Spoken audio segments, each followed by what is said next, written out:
What's good, family?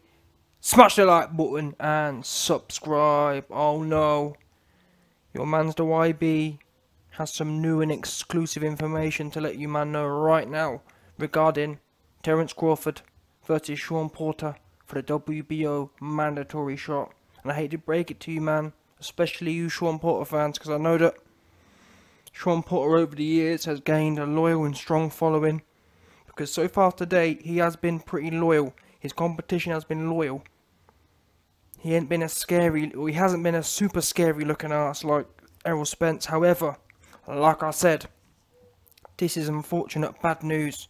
From what I'm hearing from people inside Crawford and, well, mainly Shawn Porter's camp, is that Shawn Porter don't want none of this. Yeah? He don't want it.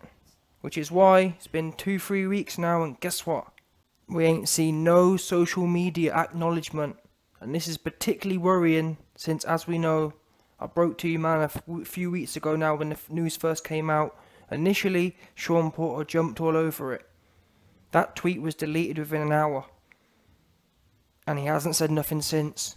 Which, it kind of follows, if they were in negotiations, if they were going really well, people would be saying something, wouldn't they? Because what we know so far is Terence Crawford has called a spade a spade. He hasn't deleted his post. He ain't got nothing to lose. And better yet, guess what? He's the champion. So don't forget this. Champions can't duck. So there's PBC fans saying, oh man, but you know, YB and it's Terence. No, it can't be Terence Crawford. Terence Crawford has been ordered by the WBO. He can't duck. He must fight Shawn or vacate. He ain't vacating. So if and when this fight doesn't happen, the proof is there. It's Shawn Porter who ducked. And besides, that's the information I'm getting so far. That Shawn, I hate to break it to you, Showtime Porter is a thing of the past. It is scary time Porter. Because he's scary, he missing. He deleting posts. And I've got another video coming soon, but Shawn Porter put out a YouTube video and he was sounding like a politician. Oh man, you know, I'd love to fight her. You're just beating around the bush, not getting to it. He never said, yeah man, it's all signed, it's all locked in, I'm getting it. Bearing in mind it's been ordered, so this should be pretty straightforward. And it's been about 3 weeks now since the initial announcement. And Shawn Porter be hella quiet. And this situation, from what I'm hearing from people close to the situation within PBC, this situation is smelling a lot like, what do we know? It's smelling a lot like Canelo Alvarez and Caleb Plant. What happened there? Everything went quiet for about a month, didn't it? Or 2 months. And then what? We got all the PBC narrative wheeled out. Caleb Plant never said, yeah man, this fight can happen. He was always saying, oh man, well, you know, I gotta speak to my team, and you know, if Al Heyman can get it done, and what? No, do you want the fight or not? Because guess what, Caleb Plant? When you're fighting a bum, you don't ask Al. You fight the bum, no problem. You love fighting bums. And that goes for all of the other scary looking ass BBC fighters. You scary. You have no problem committing to bums, but all of a sudden, there's a decent fight the fans want to see, like Plant versus Alvarez, or like Crawford versus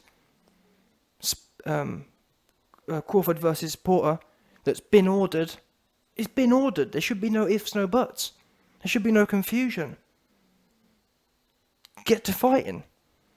And from what I'm hearing, more specifically, because I'm sure there's people who are going to be out there who are going to say, oh man, YB, you don't have no sources. I'm going to tell you, man, right now, yeah. The piece of information, or I'm going to tell you, man, what the excuse is from Shawn Porter. Because, like I said, I've got people close in the PBC camp, close to the situation, and they're telling me Shawn Porter is essentially planning on bringing up the split as the issue. Because what we know is mandatory shots have a fixed split. I think it's something like 70-30 or 65-35. Different belts have different splits, but that's essentially what Shawn Porter's going to jump out and say, oh man, well, you know, the split, and But guess what? Shawn Porter ain't had no problem fighting for example, he had no problem fighting for no other belts when he's fighting all these random dudes, Ugas and all them randomers. He fighting. I mean, do you want the belt or not? Let's not forget, Shawn Porter isn't a champion. Because if you're a champion, like Spence and Crawford, 50-50, or whatever. Porter don't have no belts. That's what you have to do as a challenger. If you want a belt and you think you can win, take Crawford's belt, and then you become the champion. And the great thing about mandatories is there's no rematch clause. There's no built-in rematch clause, which means that you can get the belt and move on. Now, if it turns out that Crawford says that he demands a rematch clause, then fair enough. But that's not what I'm hearing at the moment. I'm hearing that Crawford's happy for no rematch clause, but, because let's not forget, I've heard a few PBC heads saying, oh man, but you know, it's Shawn Porter. I mean, it's Terence Crawford, he wants to know. Because what do we know? Bob Arum has no problem doing no rematch clauses. Look at Lomachenko. Lomachenko fought Teofimo, no rematch clause. So Bob Arum has no problem sending his fighters in there straight up and down, straight mandatory. Straight simple. Crawford, he on it. He wants it bad. Listen. You don't see Crawford deleting no posts. You don't see Crawford missing. You don't see Crawford politician. You don't see Crawford politicking. He hungry. Shawn Scary Porter spent too much time all on the internet. All on the podcast. What are you doing, fighting or not? Because again, my problem with these cats is, like I said, I'm hearing it's going to be a Caleb Plant 2.0. Oh man, you know Al and you know the mandatory and 25%. And listen, you ain't a champion. Yeah, if you was a champion, you'd be getting a 75. So what is it? What is it, Porter? Go get that easy work if you want it or not.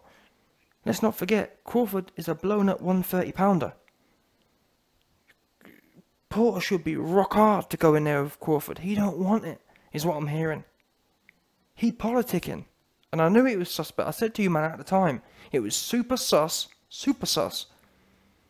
that Porter be deleting all the messages, and just weird. That behaviour don't make no sense. That behaviour is Caleb Plant all over. It's all tactical. Why, if you want a fight, would you be deleting messages and then not? For me, yeah, I was thinking, okay, maybe he deleted messages, but you know, so he's gonna say something later on. It's been 3 weeks. He ain't said nothing. Just like the Caleb Plant one. Caleb Plant, yes, he had a few interviews, but it was kind of like, oh man, yes, sir. Well, if we can make the fight. What do you mean, if we can make the fight? Do you want it or not? It's got nothing to do with Al. It's got nothing to do if we can make the fight. Because like I said, when you be fighting bums, you don't hit it. I've never heard, this is the thing I don't get about these fighters, yeah? But PBC in particular. When you never notice this, when they're fighting bums, yeah? They don't talk about Al. They don't talk about if. They say, oh man, I'm gonna knock this bum out. And like when Porter was fighting Ugas, or when Caleb Plant was fighting some bum. They don't, no ifs, no buts. They're there. No Al, no ifs, no PBC, they're there. It's signed. It gets done overnight. And the other thing, yeah, about the bums is, whenever they fight bums, yeah, they tweet about it every day. Oh man, I'm gonna get up in his ass, and I can't wait. Innit? Swear down, from the jump, they're tweeting, they're out here, they're making noise. Same as Tank Davis. Tank Davis versus a bum, he there for all of it. He loves it. The minute it's a decent fight, oh man, you know, Lomachenko, he's old, and you know we don't need him, and we on our side of the street, and I gotta speak to Al Heyman and Floyd, and what? Can someone explain to me what the problem is here? Because why can't you, man? Why can't you scary looking ass PBC dudes in particular? Why can't you? I wouldn't mind, yeah, genuinely. I wouldn't mind if they was just scary. Like they was scared to fight everyone, and they was, you know, like some people are prudent, some people let their managers do everything, but you man ain't consistent, you man expose yourself, because in one breath, when it's fighting bums, you dare for it. You don't care what Al says, you don't care what PBC says, you don't care what Fox says, you dare. There's nothing going to stop you fighting a bum. But the minute it's a decent fight, oh man, you know, I gotta speak to Al, and you know, we gotta see if it makes sense, and we're on different sides of the street, and you know, Bob Arum, and what's wrong with these guys? But anyway, let's not go around in circles here. End of the day, I brought you the exclusive information. Shawn Porter is going to blame the mandatory split. He's going to say that his brand's worth too much. He's not the B-side like that, and that's what he's going to say. That's what I'm hearing at the moment. That's what I'm hearing at the moment is the sticking point. Shawn Porter wants 50% or 45%. He wants something over and above the standard mandatory shot. Simple as that. And Crawford saying, well, that's not how mandatories work, which is fair enough. Now, again, I'm sure there's some PBC fans who say, oh, well, Crawford should just fold. No, he ain't got no belt. Fair enough here. To an extent, I understand the argument that Errol Spence has 2 belts. Equally, listen, Crawford didn't get an opportunity to fight for 2 belts because you man's scary. You man be PBC'd up on the other side of the street. Errol Spence specifically said, let me collect all the belts first. So it's kind of a contradiction. You can't say Crawford called you out when you had 1 belt, and you said, oh man, you know, I gotta speak to Al, and you know, we got different sides of the street, and I need to clean up my side of the street, and you clean up yours. So that for me, if you've both got 1 belt, yeah, and you say, oh, let me collect the belts and whatnot, that's, in my opinion, and almost like, that's like a contract. When you both had 1 belt each, you both said, well, he said, I want to clean up my side first. Well, at that point in time, you both were 1-1. Anything that happens after that, that's not Crawford's fault. He wanted you when you had 1. The fact you've gone on and fought all these people, or the fact you've carried on since then and not fought Crawford, that's not his fault. He wanted you then when it was 1-1. So that's why it's 50-50. Because he wanted it then and you said, no, I want to get the belts first. You can't turn something down and then backtrack and say, oh no, look, it's changed. The terms have changed now. No, they haven't changed. Because at the time, you was the same as him. So fix up. But this is the PBC all over. Or tell a lie. I'm not going to put all the responsibility on the PBC because ultimately it comes down to the fighters. And like I said at the start of the video, unfortunately, I was a Shawn Porter fan, but end of the day, I've given you my information from the camps, and that's what's going on right now. Shawn Porter be looking scary. One way or another, this fight ain't going to happen. That's what you best believe coming up next in the next few weeks.